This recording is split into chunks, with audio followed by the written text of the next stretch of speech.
Ayan ang batang bagong gising. Nakapikit ba yan? Sige na. Natulog lang yan siya. Dito na kami. Good morning, Tali! Nandito na kami sa Clark Airport. Ayan si Daddy Ace. Dilim. Ganda ng weather. So dito kami nag-park sa labas. Super lawak ng parking nila. First time lang namin dito sa Clark International Airport. Ay, medyo malamig na yan ha. Kasi umulan kasi kanina. Pero dito parang hindi umulan dito na dad. Pero yung hangin kasi na malamig. Diyan lang kami nag-park. Tapos ito na. Ito na yung elevator. Paakyat. Sa third floor yung departures. Hello! Let's go! Katawa naman dito. Hello! Grabe, wala pa mga kaayos. 12:30 na tayo. 12:30. So, sakto lang kasi 1 dapat nandito kami. Since 5 AM yung flight namin. Sobrang peaceful no? O dahil maaga kasi ngayon. Hindi, kasi sa NAIA na-experience na din natin yung ganitong time, no? Marami ng tao. Pero dito sa Clark, ayan, no?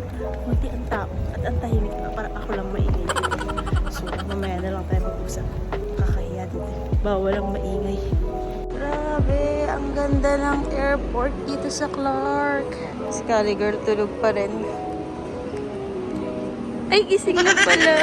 Tulala pa. Medyo maaga pa kami kaya hindi pa open yung counter. Abangers. Ang ganda dito. Sobrang peaceful. Shala. Ganda. Ganda oh. Tingnan mo naman yarn. Habang sarado pa yung check-in counter. Timbang-timbang muna. Ilan? 22? Oh, sakto. 24 yung check-in baggage namin. Yan lang ang check-in baggage namin. The rest, hand carry na lang. 7. Hindi, gawa nung mayroon pa si Kali eh. O, diba? Sabi ko sa iyo eh. Last year, dalawang 20 kilos tayo, no? 8 days kami. Ngayon kasi 6 days lang kami. Pero, alaka din ah. Medyo gumagaling na ako sa pag-i-empake. Ano masasabi mo? Di ba napagkasya natin? 22 lang yan. 24 yung inavail namin check-in. Siguro baka mag-open na yung ano. Punta na kami. Pila na kami sa check-in counter. Check natin kung saan tayo. Ayan, 5J. Ayan, 5068. Rosie 89. So, tama yung pinagtatambay namin. Wala pa nakapila kasi close pa yung counter. 5:05 yung flight namin. Pero, di ba, at least sana mga 1:05 mag-open na. Hey, bangers! Habang hindi pa open ang check-in, bilhin na ako sa 7-Eleven. Ito lang yung 7-Eleven. Doon siya. Sa 8. Tapos ito na, 7-Eleven. Bilhin lang akong chicha.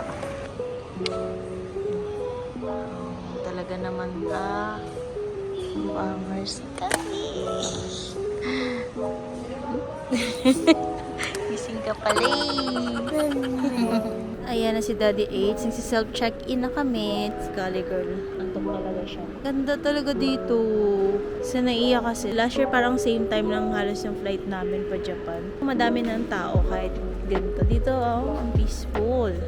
Since bago lang kami nakapunta dito sa Clark, hanapin namin kung saan magbabayad ng travel tax. Ito pala. Dito pala yung travel tax. Ano, sa may Bluesmith. Pagpasok sa entrance ng departure, left side. Kasi may mga toilet na din. Kasi ito yung travel tax. Ay, may tao. Nakapasok na kami sa loob. Ang ganda dito sa Clark. Ito kami sa gate number 9. Malapit lang dito. Naglalaro si Kali Girl. Ang bilis lang. Actually, nung sa check-in counter kasi kami yung pinakauna sa pila. Nagtanong lang naman kami kay kuya kung pwede na pumila. Pinapasok na agad kami. 2:05 pa sana. Pero saktong 2 AM kami pumunta doon. Tapos after nang mag-check-in, pumunta na agad kami sa immigration. Tapos walang pila. As in, pagpasok namin kami lang. Tapos tinanong sa amin kung saan lang kami nag-work din. Yun na. Picture din. Tatak din. Ito na. Ang ganda dito sa Clark International Airport. Try nyo din minsan dito. Super nice. Medyo malayo lang, pero nice. Nice. Ayan na. Wala pa kami pa lang nakapalsa dito. Konti pa lang. May tama talaga yung passport ko. Nahold na naman ako sa immigration dahil dun. Dahil yung unang IO na di ba family kasi magkakasama. Yung IO dun, hindi ma-scan yung passport ko sa computer niya, sa scanner niya. So, nilipat ako dun sa isang IO. So, okay naman. Parang nung last namin sa Hong Kong, na-hold din ako dahil hindi rin ma-scan yung passport ko. Pero, hindi siya ma-scan nung nandun na kami mismo sa Hong Kong. So, sa IO sa Hong Kong, mas nakakakaba din ako. Tapos, naiwan ako mag-isa. Tapos, naunang lumabas sila Idra at mga kasama ko, sila Marsh. Ano meron sa passport ko? Siguro kasi manas na manas yung mukha ko doon sa passport ko. Diba? Ngayon manas din naman yun, pero mas malala. Galing makagawa ng tulog na mag-ibig. pagod ko para tulog lang siya diretso mamaya sa aeroplano. Ang ganda. Alam mo, ulit ako sa ang ganda. Ang ganda na airport talaga dito sa Clark. Kami mga bili ng souvenir. Oh, may Goldilocks pa dito. Oh. Pwede ka mong pag may pasalubong. Ito ko mga souvenirs.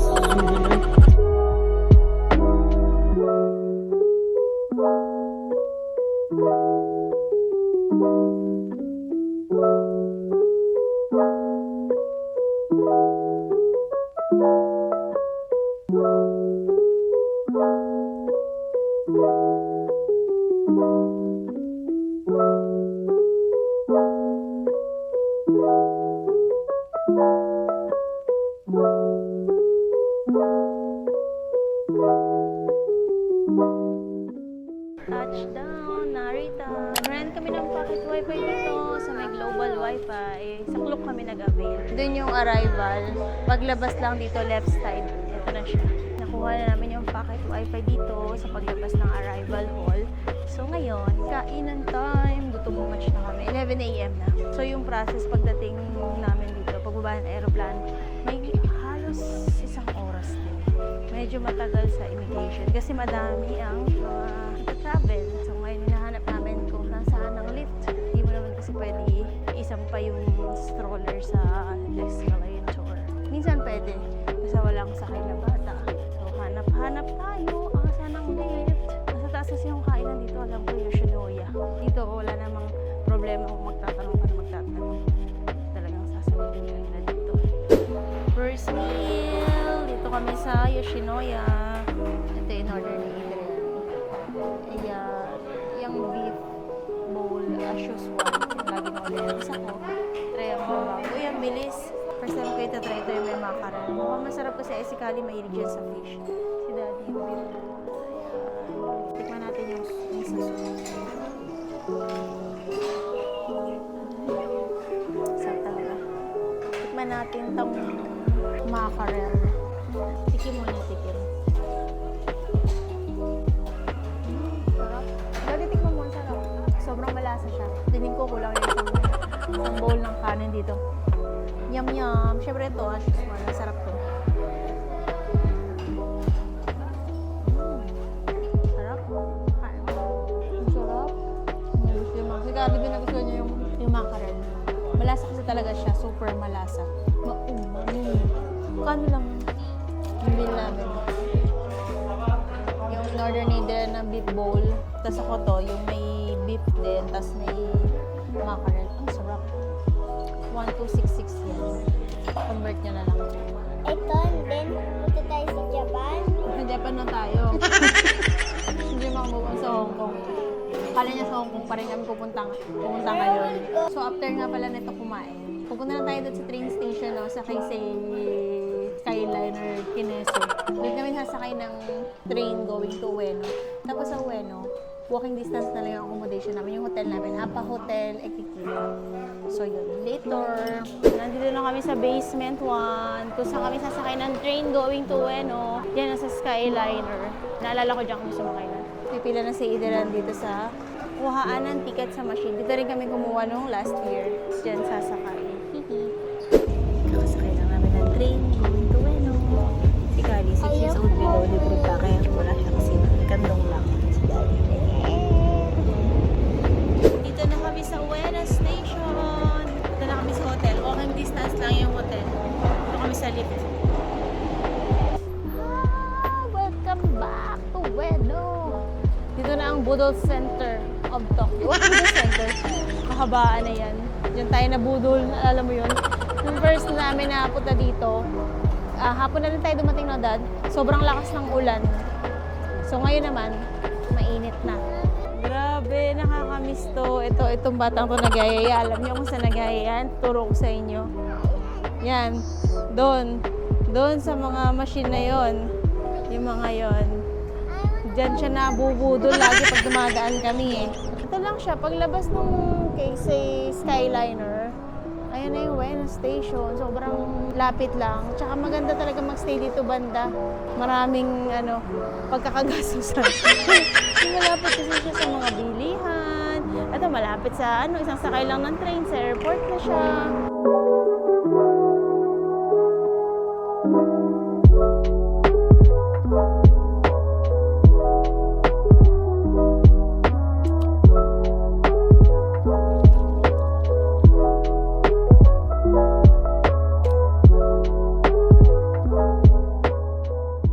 Finally, natutulog din namin. Si Apa Hotel. Looban siya. Medyo malayo siya dun sa train station. Pero ewan, natural lang kasi di pa namin masyado na-explore to. Pero dito kami. Grabe yung hingaan. Finally, we're here! Let's go. Super small lang siya na room, Dad. As in, couple lang siya. Kasi up to 5 years old lang talaga yung pwede mag-stay dito. Pwede na siya kasi nakuha natin to parang around 4,000 something plus per night. Medyo mahal, pero okay na. Decent lang. Tingnan natin yung... Ooh! Yan. Pwede na din. Cute pa rin. Sakto lang tayo dito yung sa kwarto nga namin. Semi-double lang. Kasya tayo. Ayan o. May pa-kettle. Yan. Merong bottled water. May pa-creamer. TV. Siyempre may blower. Tsaka may bathrobe. Tsaka yan yung bed. Okay lang kasi tutulugan lang naman kasi paglabas agad ng room. Hey, hello! Hello! Time check. 8:30 p.m. Nakatulog kami pagdating namin ng hotel. Nakapag-check-in kami ng mga 2:40. Tapos nakatulog kami. Nagising kami 7:30. Nagising lalabas kami para mag-dinner. Patingin na outfit mo. Outfit check. Thank you, Tita Mariel, sa dress ko. And sa backpack, diba galing din kay Tita Mariel. Si Unicorn. Thank you, Tita Mariel. Your shoes mo galing kay Tinang Dayan. Oh, say, what did you say? Labas na kami dito sa hotel. Let's go. You want to walk ba lang? Hindi na talaga ganun kalamig yung weather. Lalo na siguro sa mga susunod na araw. Nag-long sleeves pa talaga ako, no? Mapapabili pala talaga ako ng mga t-shirt. Parang mga t-shirt lang din naman dala ko. Ayan pala pag umahangin, may hangin, no? Medyo malamig yung simoy ng hangin. Ito yung paligid ng hotel na. Wala masyado. Sarado na yung mga shops to. Yan na. Malapit lang talaga yung Wellness Station. Though ito yung kabilang side kasi, ayan. Malapit lang sa accommodation namin. JR Wellness Station. Punta kami ngayon sa Tokyo Tower. Super late na nga pero siguro naman masasakyan pa kami pa uwi. Gusto lang namin matingnan ng makakita ng gabi yung Tokyo Tower. Parang katulad sa Tokyo Skytree, di ba? Pumunta kami ng gabi tapos pumunta rin kami ng umaga. So, ang dami pala maganda i-explore dun sa Tokyo Skytree. Yan, pagka hindi lang sakay yung bata, pwede mo namang iganyan yung stroller. Pero kung may sakayan, bawal. Kailangan mo talaga sumakay, maghanap ng lift. Pagpasok dun sa may Ueno station na sign doon, medyo malayo pa yung lalakarin. Napagod na ang isa kong kasama. Ganda dito. Peaceful lang. Tsaka walang pakailangan dito. Tira mo kahit mag-vlog ka dito. Mas lang pakailangan. Dito na ulit kami sa may Ueno. Dito talaga ang favorite namin. Dati doon banda yung aming next day. Ngayon doon kami sa side na to. Ayan, dito yung R3. Ayan, R3 Ueno Station. Sakto lang, hindi super laking lakarin. Carry pa din. No, Dad, hindi siya super laking lakarin pa din. Malilibang ka naman na maglalakad eh. Sa to, may lift pa dito. Parang uulan, Dad, nakita ko sa forecast. Wala kami dalang payong. Matatry na natin yung mga kainan. Oo, susunod dyan tayo kakain pag wala tayong maisip kain. Kasi dati doon tayo doon sa kabila, di ba? Yung mango tree. Natandaan niya pa rin na malapit doon sa park. Dito may supermarket, mga bilihan, may mga bake shop. Dito rin ako kumain. May SB dito yung kumain akong tiramisu tsaka matcha. Uy, namimiss ko na yun. Sold out daw yung Suica card. Oh no! Ayan, bibili na lang si Adrian ng mga single journey na ticket. Medyo sell lang pag titigil-tigil ka. Ayan na ang aming navigator. Kasi ko nakakahilo, sobrang daming stations at saka lines. Mukhang naman na niya, kaya kumukuha siya ng ticket. Yun lang, pag talaga wala kang Suica card, titigil-tigil ka ng ganito. Sayang din yung time. Dito na kami sa may platform. Going to Tokyo Tower banda. Hindi ko alam saan station. Kasi si Adrian ang aming navigator. Platform 3. So dito siya. Entry.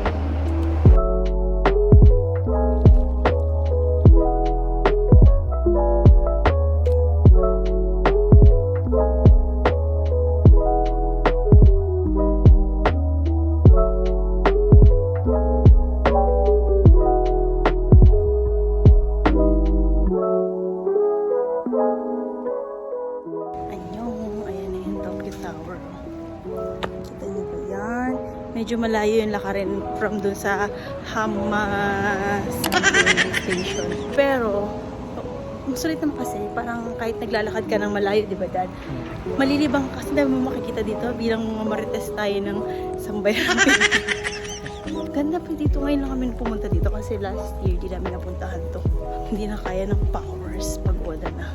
Pero ngayon talagang sinadya namin ang gabi. Kasi maganda talaga pag may ilaw sa gabi. Ang ganda mo. Kita nyo naman. Si Kali, madilim. Busy pagkain ng Fami Chiki. Nagustuhan niya kahit ako masarap eh. Ngayon pa lang din natikman niya. Mapapabili ako niyan. Hanap tayo kung saan maganda picture. Let's go. Saan nga kaya? Doon sa Bandaran, explore natin. Oh, Kali is so heavy. Bigat ito. Bye-bye, Tokyo Tower. See you again. Yan na. Maambod na mga kababayan. Dilim. Bilisan natin. Abot pa ba tayo? Bilisan natin. Mamadali sa stop. Ay, maambon kasi. Nagmamadali lang kami. Wala kaming dalang payong. Nakita ko nga na uulan ngayon sa weather forecast. Pero hindi ako nagdala ng payong. For the oiliness ng tita nyo. Dito. Dami nagpipicture niya. Kasi magandang spot to. Ayun o. Ito. Spot na yan.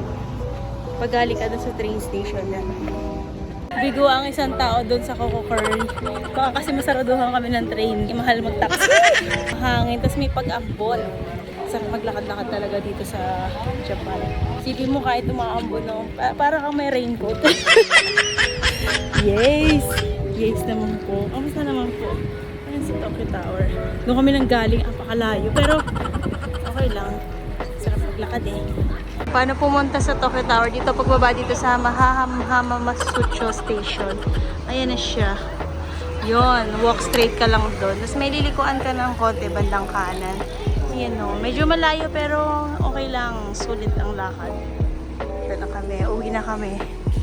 Doon na kami kakain banda sa Ueno. Let's go, daddy! 7-Eleven. Dito ko bibili yung favorite kong noodles. Sana meron. Ito lang kasi sa 7-Eleven daw nabibili yun. Ito yung noodles na yun. Magkano siya? 298 yen. Sarap niyan, promise. Pag nandito kayo sa Japan, try nyo. Ayan o. Muwa na nga ako. Isa muna. Babalik na lang ulit kami pag bibili. Kabili na ako ng Fami Chiki. Dalawa na lang yung available. Si Idre nagpapabili na naman ng yung may custard.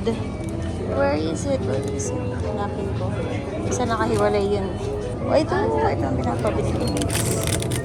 Pag sa hotel, syempre walang lutuan. Hindi katulad dun sa mga guest house may lutuan. Ganun. Sabi masarap daw yung egg sandwich dito. Try ko makuha ko ng isang takaw eh. Kuha tayo na egg sandwich. Oh, parang busog na busog ko. Gusto ko bumili ng Pocari Sweat. 170. Huwag natin yung mga coins.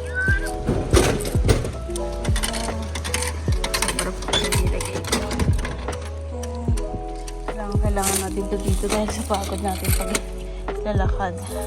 Ito sa Apa Hotel. Palibreng ice.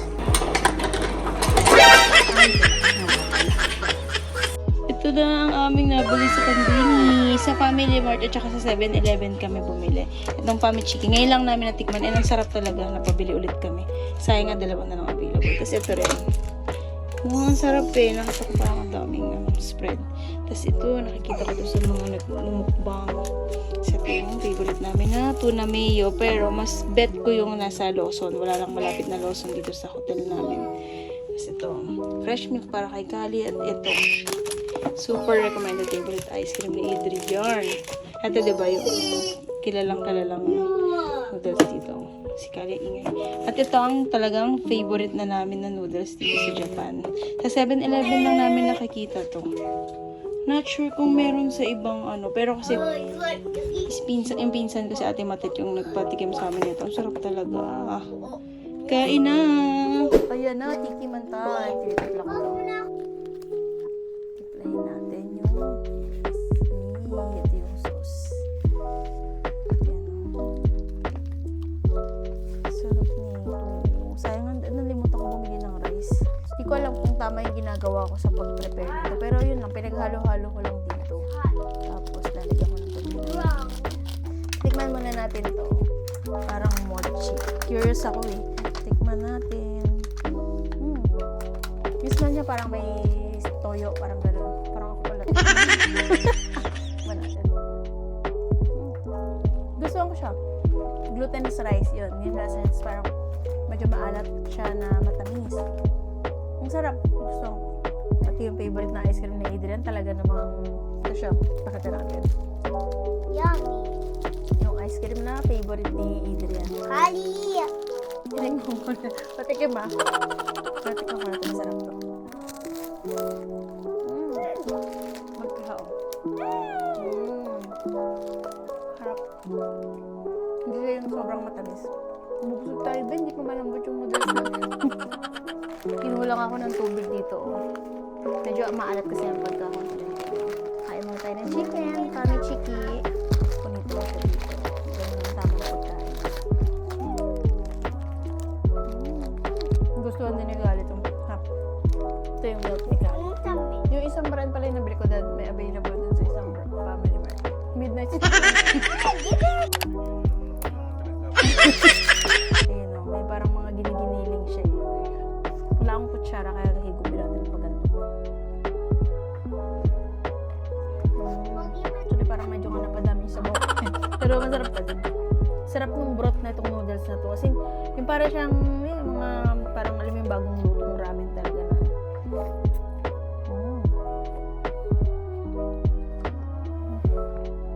Sarap. Sakto mo ulit sa labas. Ubon.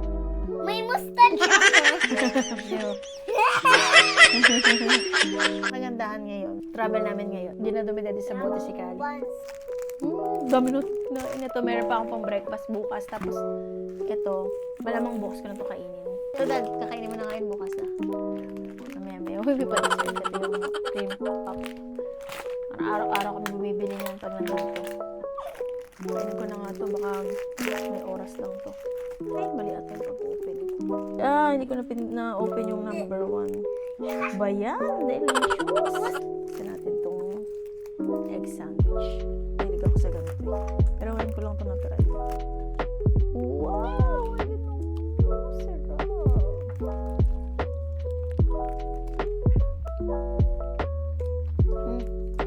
Yummy, guys. Sobrang makrimi siya. Pero matabang siya, medyo matabang.